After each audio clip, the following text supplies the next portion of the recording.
commercials. Yeah. Like whenever it's the countdown, he's like 3, 2.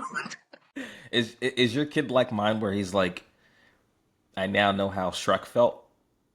He just talks constantly. Like from the moment he wakes up until he goes to sleep, it's just yum yum yum yum yum yum yum yum yum. Daddy, watch this. Daddy, look. Daddy, daddy, daddy, daddy. I'm talking to you. Daddy, daddy, watch. Daddy, look. Daddy, daddy. And I'm like, yes, baby. So That's so cool. I think my phase is next. Right now he's in the mom phase. So it's mom everything, mom, mom, mom. Oh yeah. So but like he doesn't forgive me for saying this, but butterfly. He doesn't say like dad yet. He says Hmm. haha when it comes to me, so it's hilarious. So I know he's trying to talk to me, but it's just not all me all the time. It's always mommy. I'm like, Like, yes. excuse you, sir? Are you mocking me? Yeah, I'm like sitting here, I'm laughing, like, bro, it's coming. Because now, like, anytime I pick him up from school or do anything, like, or if a butterfly does it, he's asking, where am I? So, like, yeah, Yeah. I'm Yeah. next. Ah. Well, anyways, you guys did not tune in to hear us talk about our kids, as cute as they may be. Guys, I know it's been a very long time, but if you're with us, welcome back. We love you. We've missed you. Yes. Welcome back to New Block Nerds Podcast. I'm your host, Chris, aka Prince, with the homie Darron, aka Medic Grizzly. Guys, it's been a little over a year, I think it's been, since we've uploaded an episode. Has it been that long? I think Bro, it's so. been like that. Like, even when you said kids, and, like, you think back, like, when we started doing this, see the amount of children there are now in our lives? Yeah, we've been multiplying over here, bro. There's more kids, people have moved, Yes. changed jobs, so bear Flights. with us, Right. guys. I'm terribly sorry for our hiatus, but the guys just did not have time. We did not have a ton of time. So, Nah. but we're back now, and that's what matters. And if you guys have been rocking with us for this long, we are picking right up where we left off with the Game of Thrones. We are in the second Sansa chapter. So just to recap, since it's been so long, the very last chapter, pretty much shit started to hit the fan. Absolutely. Um, Catelyn was leaving King's Landing, headed back to Winterfell, and she stopped at the inn at the crossroads where she ran into a one Tyrion Lannister, Mm-hmm. and decided to flex her political muscle a little bit and seized him. So she placed Tyrion under arrest. That's kind of where we are right now. Now we're back in King's Landing with Sansa, so word has not gotten back to anyone just yet. Mm-hmm. So the chapter kind of opens up at the start of the Hand's tourney in her father's honor. And Duran, you and I were kind of talking off air a little bit about this, about how like there's two halves of this chapter. There's like the beginning half of we're in Sansa's head and it's all glitz and glamour. It's like being in her head, you'd think she's at like the fucking Met Gala or something, right? Like Bro. that's it, Yeah. it's basically what it is for her. You know what I Yes. mean? It's overall like the actual image of how this whole entire chapter is laid out. You sit into a world of what people want you to see. They see the Mm-hmm. celebration, they see the battle, they see the armor, they see this home, who's the All the greatest. spectacle, all the Yeah, we see the spectacle. whole like she's a young girl, she falls in love with what she sees. All that aspect is happening similar to the TV show. Like it just shows you like this is the political side or what we want the public to see of the political side of Game of Thrones. But then as the day continues on and the scenery changes, the conversation changes. The energy level, it kind of gets a little dim in there. And for her being such a young lady, and per chapter, we're seeing the eyes of that particular person. How did you feel about her googly eyes to like, oh, yeah, this is real. Like, this is this It's is going on. that's a great question because like I know a lot of people, a lot of the fandom don't like Book Sansa Yeah. because she's such a naive little girl. But I think, I mean, again, like what would you expect from the eldest daughter of a high lord in this world? Of course, she's going to think the things that she thinks before she's actually been to a tourney herself. You know what I mean? All the stories, her mom and Septa Mordain and all these people who have raised her, have taught her all her life is that spectacle, is Mhm. the songs and the romanticizing of what the realm is. And I love this chapter because she's slowly, like, she starts up here and then like she slowly starts to like descend into reality Yes. throughout the chapter. So for the people who don't know, there are a set of brothers in this Game of Thrones. One is considered a darling in people's eyes, and the other one is the dog. He is what people realize is just a pet to some people. Can you explain the difference and who these people really are? Are So, you folks, referring to the Cleganes? yes. Can Whoa, you whoa, whoa! please? The mountain is no one's darling. But to actually, as far as like him being a knight, as far as him Oh, being him actually being a like knight. Yes. honored Okay. in Okay. the Okay. public, the other gentleman right now we're speaking of, he is nowhere near that stature. He is just he's the hound. He's a Yeah. dog. He's the So prince's dog. Yeah. yeah, Yeah. He's so a prince's dog. for folks who don't know the dynamic, give a little information about So, so like through Sansa's eyes, we get a lot of exposition in this chapter, not just about like the Cleganes, like you said, but like just about all the different knights that are like come from all over the realm, right? Trying to compete and trying to win some money in this tourney, trying to win money and fame, right, at this it. tourney. Um, what I liked about not just like how they describe the Cleganes, but like you get a lot of exposition about different houses and who's who and like how this person became a knight and all that kind of stuff. And her detailing all the different types of like really ornate armor that she sees. It just gives a little bit more info to like all the other different houses, like what their sutras are and like how they're decorated on their. It just it again. It's just it. We're still world building, right? Mhm. Even this far into the book, we're still world building. Um, and as far as the Cleganes go, you mentioned it's like further on to the end of the chapter, we get introduced to the Cleganes, and I mean these people are mountains among men, no pun intended, right? Um, and what I guess we'll jump towards Mhm. her and Sandor's conversation at the end. What I love about it is that expectation that she had about what a knight is, right?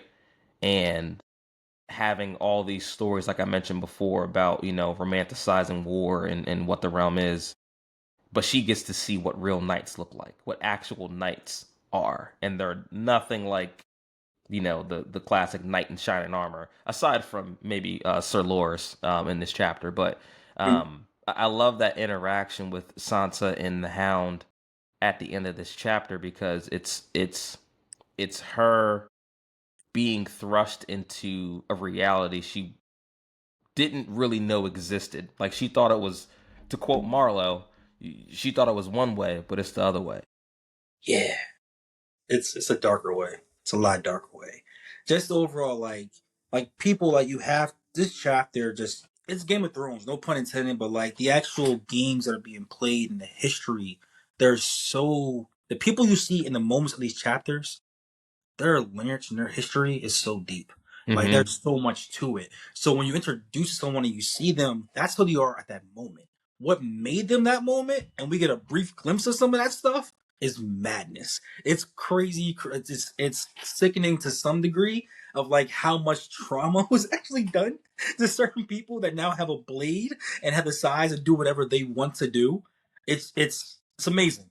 But it's also too the normalization of some of this violence in this world that we're being introduced to too. I mean, yeah, we got a little bit of it with the cruelty that that happened with Sansa's direwolf lady in her previous chapter, which we talked about.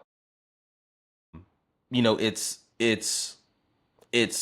showing Sansa and the reader like, hey, this is this is how things are done here in this world, right? Like Sansa, to her credit, as naive and as maybe airheaded as she might be at this age, Hmm. to her credit, she mentions seeing that young knight from the Vale get killed in the joust, and her friend Jane Poole is running off crying and is all sick and stuff, and it says in the book that Sansa watched with like a weird fascination because she'd never seen a man die before, right?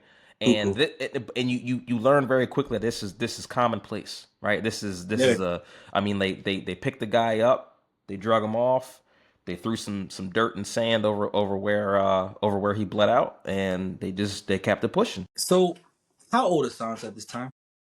Ooh, I think someone will correct us in the comments, but I think I mean, she can't be no older than like 12 or 13 maybe. This is common practice for young ladies to see this. That tells you how much this world is just backwards and just something that's going on. But you have mentioned Lady, and then this is the first time that she's around leadership Mhm. since Lady was unfortunately taken care of. But it was almost as if like the anger she had at first went away.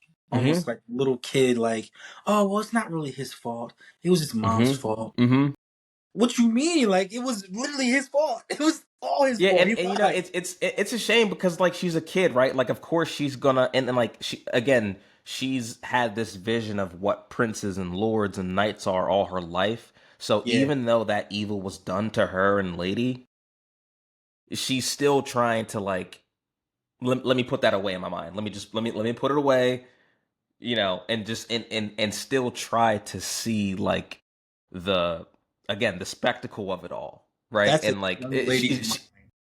yeah, and it's sad because like she's a kid, like she doesn't know any better. So like I get why people like crap on Sansa because because I get it, right? Arya is younger than her, and Arya wouldn't think, but Wouldn't dare. they're different people. They're different people, and we can't really appreciate Arya without having someone like Sansa to be like on the other side of the coin. So like, That's very true. Very, very true. And even when she was like being sympathetic, like, oh, his arm is still bothering him. Like, yo, like, calm down. yeah, Let's calm this down right talking quick. about Joffrey, yeah, Yes, yeah, yes, yes. Calm this down. Like yeah, this whole thing happened because your boy is pride. Like someone was killed because of this. Your dog is now gone. The wolf's now gone, and now you still like trying to like baby him. yeah. Oh, like no, we can't do Yeah, this. yeah, yeah. It's, you know what, in to Joffrey, you really get to see in real time just how much of a sociopath he is because he sees her, and this is the first time that they've seen each other since Lady, Yes, and they haven't spoken to each other. They don't talk about anything, and he just is back to being like the poster boy prince. it's like that did not happen, bro. And Yeah, when I was okay, so imagine everybody in this in a row, guys.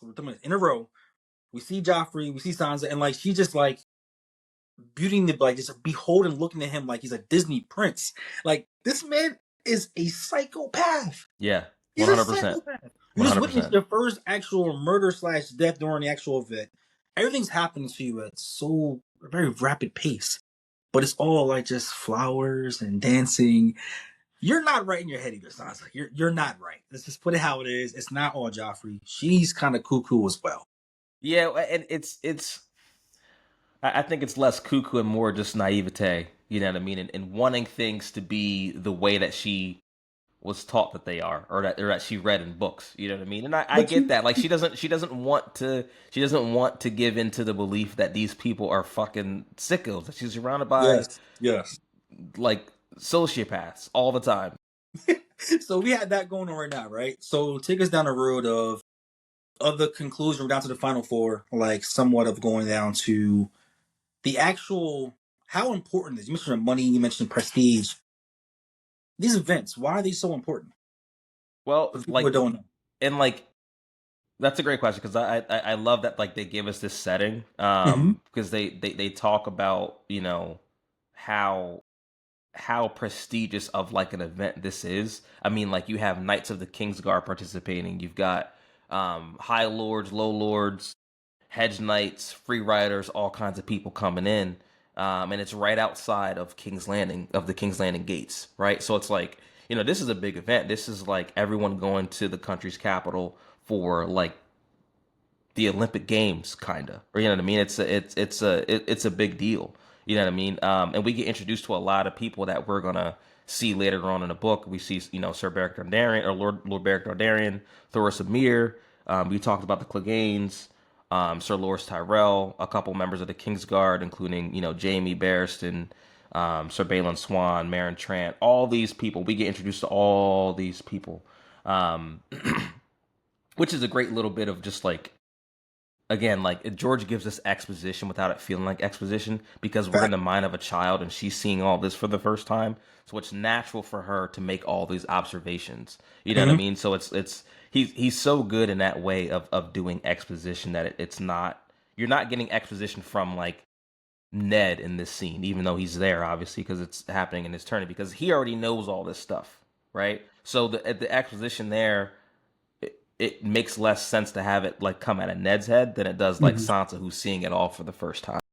It tells you also like how she was raised and kept.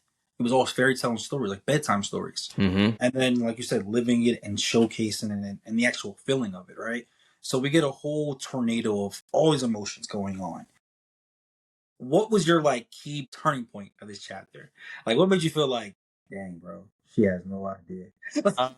I'll tell you. I'll tell you. I'll tell you because we've seen this guy multiple times already. Yeah. When she meets Littlefinger for the first time, that was the first. I mean, because we've read Yes. some chapters with Littlefinger in it, right? And we saw how he's just keeps kind of manipulating Ned.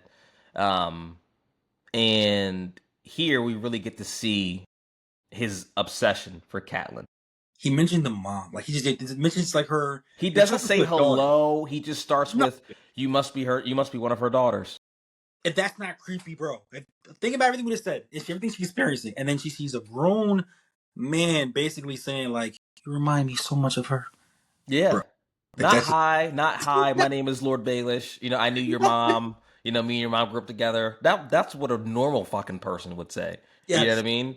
But Littlefinger's a sicko, and he's obsessed with Catelyn. So he's like, "Well, you must be one of her daughters," and like brushes her cheek. It's like, "You have her hair," and then it says abruptly he just left. That's, ladies and gentlemen, that is what would happen. There's literally, And it's imagine you it standing in a point, and and it's someone comes up to you and does that. and it's crazy because again, I think it's genius for George to write this chapter from the perspective of a child because she doesn't get how creepy that is. By far, The rest of us reading it are just like, wow, this guy's a fucking creep.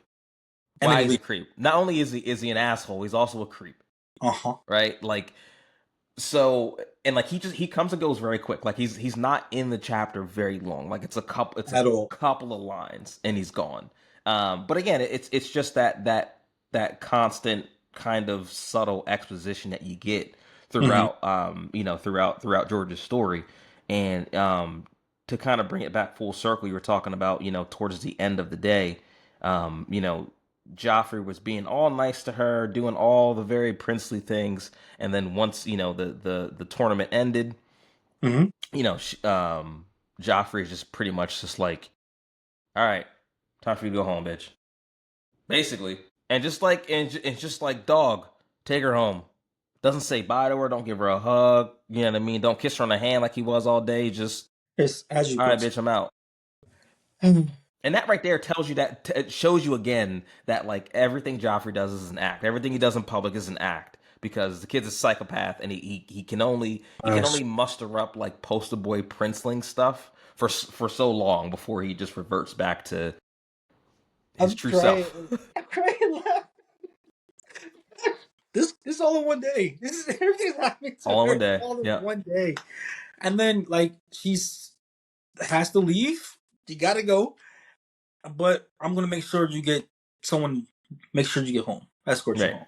Right. And the person he chooses to go back to the very beginning was his name's the Hound. Like that's the person he chooses. So of all the conversations and all the emotions that a average person would have seen, but you're in La La Land because you're a young adolescent, then you get introduced and thrust into this person. His Martin's writing's ridiculous. Like I know. who made him mad this day when he wrote this? And Like it's who? it's it's it's to that point. It's great that like the Hound is the one who has to walk her back Yeah. because he recognizes that she's just a naive child and that she has all these preconceived notions of what a tournament's supposed to be, and he's like, no, no, no, I'm not about to let you naivete your way out of this. Yes. You want to be taking peeks at me? Take a good look. Take a good look. You want to know what knights are? My brother's a knight, and he's a piece of shit. Though he went into detail about the toy and how his brother probably shouldn't have cared about the toy, and He how didn't that care about the turned. toy. Yeah, and that turned into siblings having toy. Oh, I want his toy. I want his toy. To this man's and the description of what happens to his face, and literally like why he has to have hair cover over down to the bone, to the flesh, to just without even a conversation, he just did it. Mm-hmm. He was Yeah, younger they didn't brother. argue or anything. He Didn't just argue. did it. He just He literally never said don't play with my toy or I'm gonna fuck you nothing. up. None of that. He just had an opportunity, walked over there because he was already bigger and stronger, and everybody knew who he was, and just put him in fire.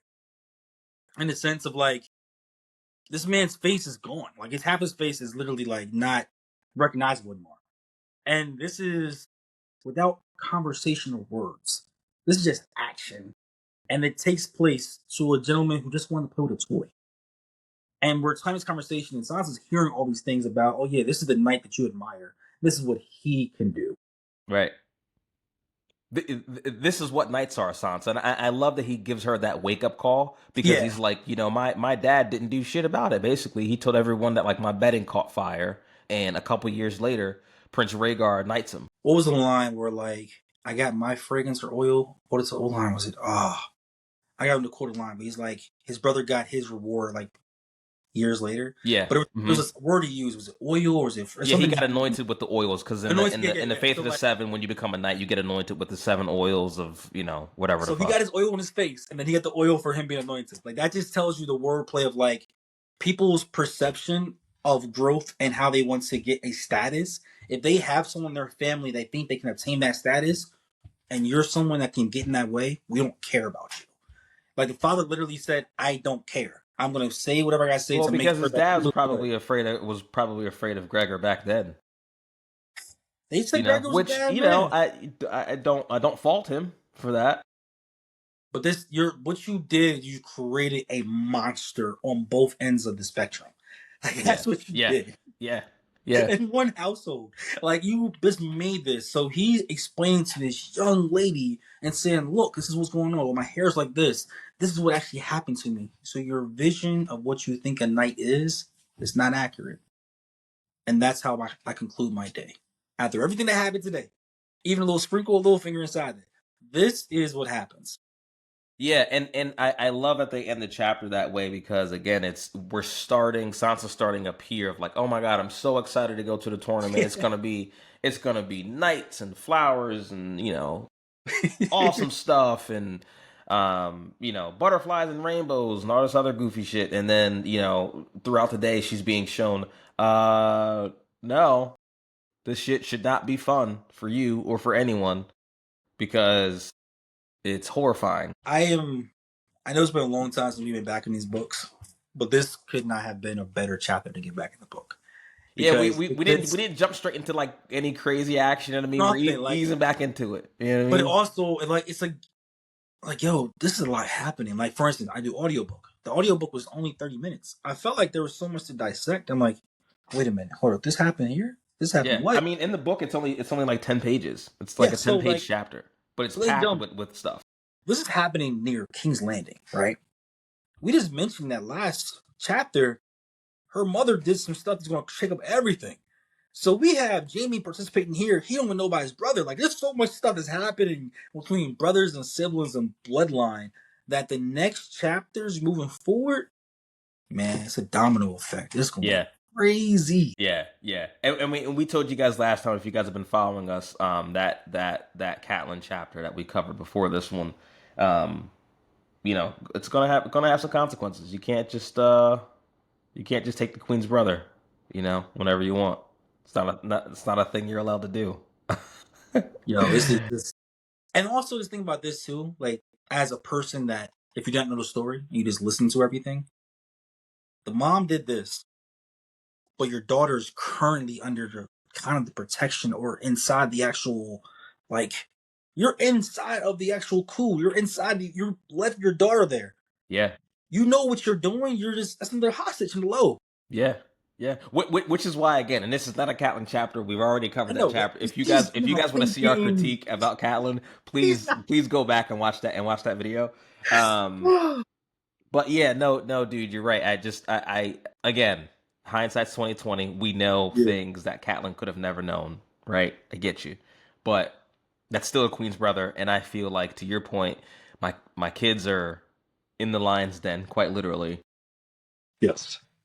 I'm not doing that unless I know my whole family is safe. I know that like y'all can't get to them. But anyways, yeah. We love you guys. We This is a love you Sansa guys. chapter. This is a Sansa chapter. We're not going to get on Catelyn. What We've got chapter's plenty of next, bro? Catelyn. What Ned chapter's is next? next. Ned is next. Y'all guys tune in for this. Y'all have to tune in Yeah, because I want to yeah. see. It's gonna be crazy. I already know it's gonna be crazy because like Ned just like that. He just walks forward. He don't sidestep. He don't Nope, care. He just walks nope. forward, and it doesn't always. He walks off the hill sometimes.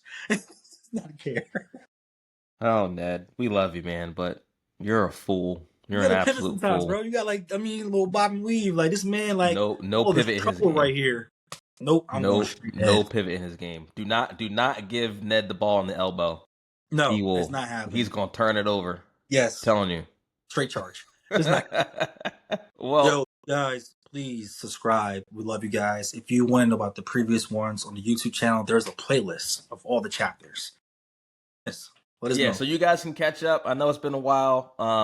Stick with us on this journey. We're gonna definitely come back more frequently than we have been. Like I said, we had babies and new houses and new jobs and life just kind of. Ooh, everything. Jeez, like Yeah, everything changed, man. So, but man. we're back, and that's what's important.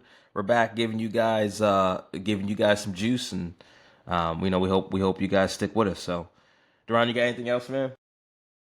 I just thought about something when you said juice, but I can't tell the readers. I can't tell the viewers later Okay, on. okay, Later on we'll in talk life. about it off air. All right, guys, we'll see y'all next time.